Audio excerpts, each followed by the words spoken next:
شروع کرتا ہوں اللہ تعالیٰ کے نام سے جو بڑا مہربان نہایت رحم کرنے والا ہے۔ السلام علیکم ورحمۃ اللہ وبرکاتہ۔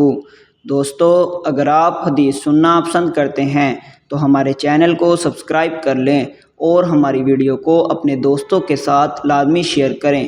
اللہ تعالیٰ ہمیں ان حدیث پر عمل کرنے کی توفیق عطا فرمائے۔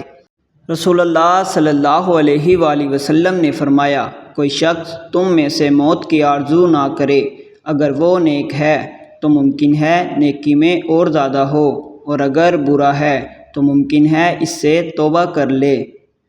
ایک آدمی نے رسول اللہ صلی اللہ علیہ وسلم کی خدمت میں عرض کی کہ مجھے کوئی ایسی نیکی عمل بتا دیں جو مجھے جنت میں داخل کر دے۔ رسول اللہ صلی اللہ علیہ وآلہ وسلم نے فرمایا کہ بس تم غصے پر قابو پا لے، تیرے لیے جنت ہے۔